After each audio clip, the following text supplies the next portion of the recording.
vamos a empezar a hablar aquí de fuerzas. Lo primero va a ser definir qué es una fuerza. Y la fuerza consideramos que es una acción que puede alterar el estado o bien de reposo o bien de movimiento en que se encuentran los cuerpos, o bien puede producir en ellos algún efecto como la deformación. Es decir, que la fuerza o puede cambiar el movimiento o hacer que lo que está parado se ponga en movimiento, lo que estaba en movimiento cambie de tipo de movimiento, etcétera, o pueden deformarse. Hay fuerzas que actúan por contacto, es decir, es necesario que la fuerza contacte directamente con el objeto para producirse un efecto en él. Pero otras fuerzas pueden actuar a distancia. Por ejemplo, la Tierra es capaz de atraer a distancia a los cuerpos que están a su alrededor, es decir, producir sobre ellos lo que llamamos una fuerza gravitatoria de atracción, y esa es una fuerza que actúa a distancia. O bien los imanes, por ejemplo, pueden atraer algunos metales. Las fuerzas se miden en el sistema internacional en unidades que llamamos newtons y se simbolizan con una N mayúscula. Las fuerzas se representan mediante vectores. Un vector no es más que una flecha, ¿no? Entonces, en la flecha es importante siempre fijarse en estos elementos que tenemos aquí señalados. Por ejemplo, el punto de aplicación. Este sería el punto de aplicación de esta fuerza que representamos mediante este vector, esta flecha, y marcamos el punto donde ejercemos la fuerza. Bien, la dirección es la línea o la recta sobre la cual representamos esa fuerza. Es decir, si yo tengo aquí un objeto y estoy tirando de él en sentido ascendente inclinado, pues la dirección de la fuerza sería la recta sobre la que podría representar la fuerza. El módulo es la longitud de la flecha y el módulo me indica la intensidad de la fuerza. Si yo represento una fuerza muy intensa, entonces tengo que poner un módulo muy grande. La fuerza más pequeña le corresponde una longitud o un módulo más pequeño. Y el sentido es hacia dónde va la flecha. En este caso el sentido es ascendente. Podría ser al revés, podría ser desde el punto de aplicación sentido descendente. Uno de los efectos de las fuerzas hemos dicho que son la de producir deformación en los cuerpos. En el caso de que produzcan deformación, los cuerpos van a responder de distintas maneras según el material del que estén formados, por ejemplo, o según la forma como se aplica la fuerza o el tiempo en que se aplica, o etcétera. Entonces, según cómo se comporten los cuerpos al deformarse, hablamos de cuerpos rígidos, que son aquellos que no se deforman, sino que si se aplica sobre ellos una fuerza muy intensa, lo que hacen es romperse.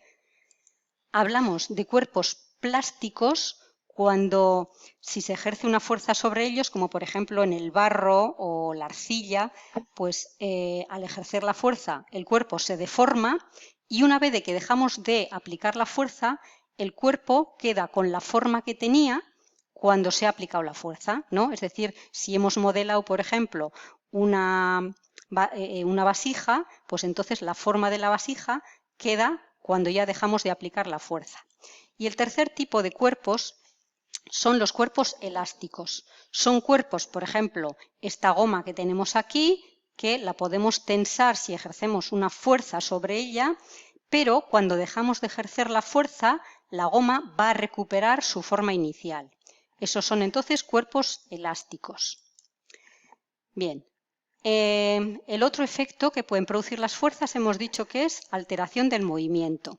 Pues bien, si se ejercen varias fuerzas sobre un cuerpo, el cuerpo va a alterar su movimiento según cuál sea la suma de todas las fuerzas que estemos ejerciendo sobre el cuerpo.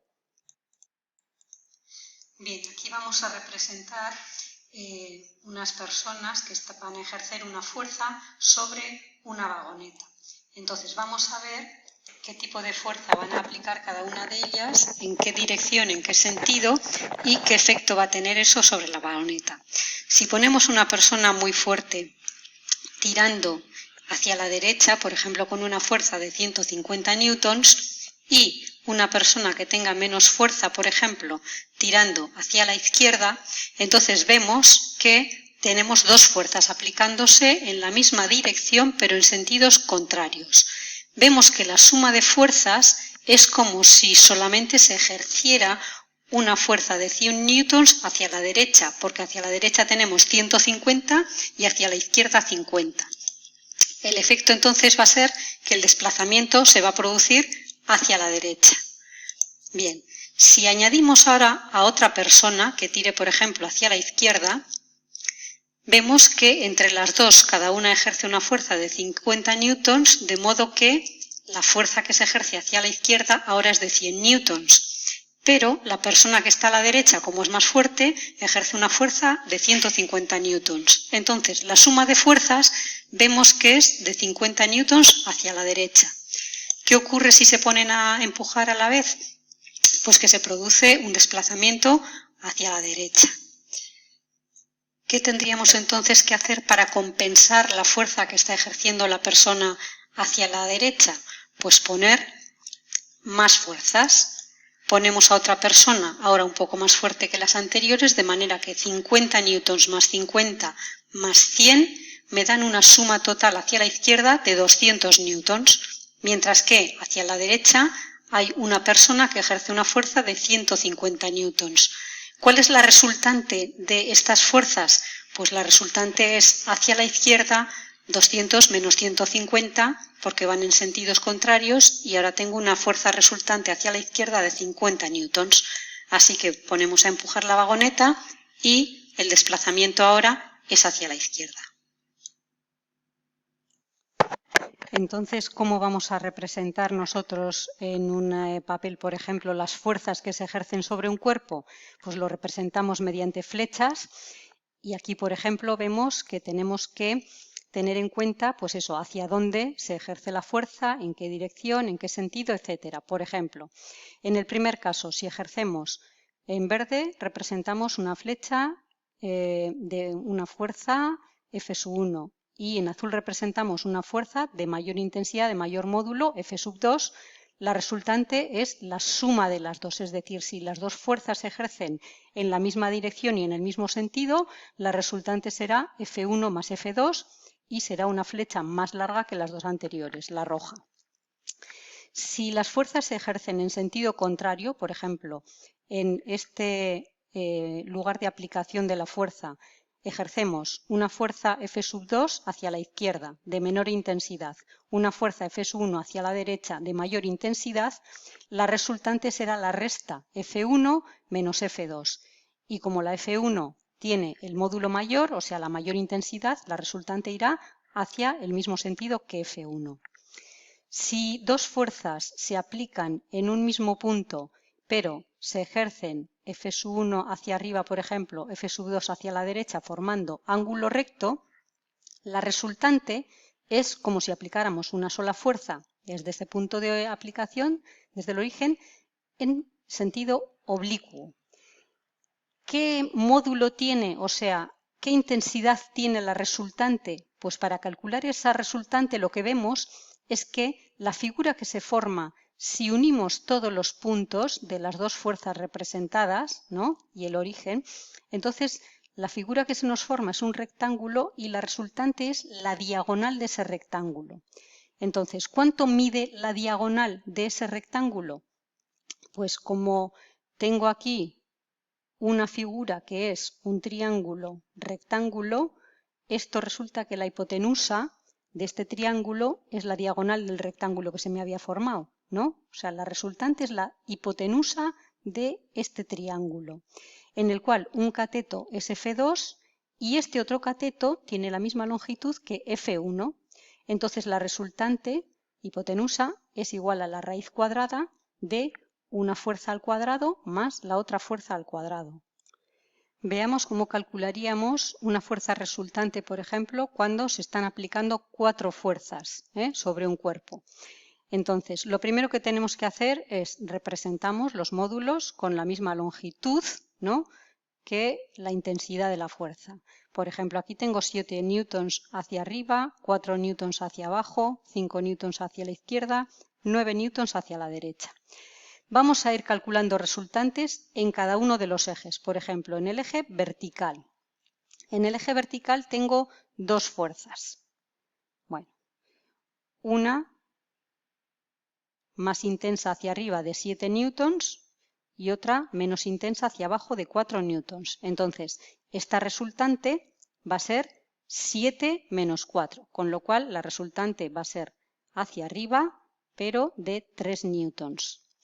En el eje horizontal tengo dos fuerzas que actúan en la misma dirección, pero en sentidos opuestos. De manera que tengo hacia la derecha 9 newtons, hacia la izquierda 5 newtons.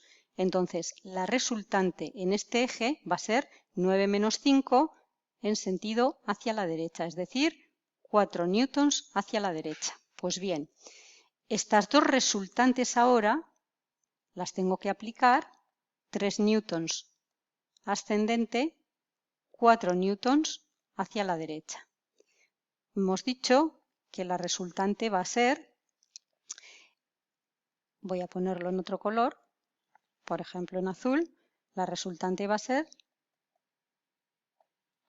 una fuerza ejercida así en sentido oblicuo. ¿Qué módulo va a tener esta fuerza aplicada entonces como resultante de las 4 que teníamos? Pues si cerramos aquí esta figura, hemos dicho que esto es un rectángulo, luego uno de estos trozos es un triángulo rectángulo. De modo que la resultante total, R, es la hipotenusa de un triángulo cuyos catetos son 4 y 3. Así que la hipotenusa es la raíz cuadrada de un cateto al cuadrado más el otro cateto al cuadrado. Así que raíz de 16 más 9, que es raíz de 25, por lo tanto la resultante es en sentido oblicuo de 5 newtons. Y ahora comentamos un poco las leyes de Newton. Las leyes de Newton son 3. La primera es la ley de la inercia. Lo que nos dice esta ley es que si no interviene ninguna fuerza, o bien la resultante de todas las fuerzas que intervienen sobre un cuerpo es 0, entonces el cuerpo se mantiene tal y como estaba. Si estaba en reposo, sigue en reposo. Y si estaba en movimiento, pues sigue con el mismo movimiento. Es decir, cuando tenemos o bien un movimiento que es uniforme o un cuerpo que está en reposo, eso quiere decir que o bien no se aplica ninguna fuerza sobre él o que la suma de todas las fuerzas que se aplica sobre él es 0. En el caso de que sí que se aplique unas fuerzas, entonces tenemos que aplicar la segunda ley de Newton, que es el principio fundamental de la dinámica. Lo que nos dice es que el conjunto de las fuerzas que actúan sobre un cuerpo va a producir sobre él un movimiento que es acelerado, de manera que la suma de todas las fuerzas es igual a la masa del cuerpo por la aceleración que tiene. Suma de fuerzas es masa por aceleración. Y la tercera ley de Newton es el principio de acción y reacción, que dice que a toda fuerza de acción le corresponde una fuerza igual, pero de sentido contrario, que es una fuerza de reacción. Es, por ejemplo, lo que ocurre cuando un patinador se pone a empujar de forma muy intensa hacia una pared. Ejerce una fuerza, entonces, hacia la pared, que podemos decir que es la fuerza que ejerce el cuerpo 1 sobre el 2, y lo que hace la pared es responder hacia el patinador con una fuerza igual y en sentido contrario. Y eso hace que el patinador comience a desplazarse hacia atrás por la fuerza de reacción. Un ejemplo de un ejercicio relacionado con las leyes de Newton sería este. Tenemos un cuerpo de 15 kilos, es decir, masa igual a 15 kilogramos, y actúan sobre él una serie de fuerzas. Bien, la suma de las fuerzas es lo primero que tenemos que calcular. Como tenemos 30 newtons hacia la izquierda y 30 newtons hacia la derecha, en este eje la suma de fuerzas es 0. Es como si no se ejercieran fuerzas en dirección horizontal, pero sí que hay una dirección vertical. En la dirección vertical lo que tenemos es que la suma de las fuerzas va a ser 50 newtons descendente menos los 5 newtons ascendente, me dan una fuerza resultante total de 45 newtons en sentido descendente. Bien, para calcular la aceleración, como sabemos que la suma de todas las fuerzas que se ejercen sobre un cuerpo es igual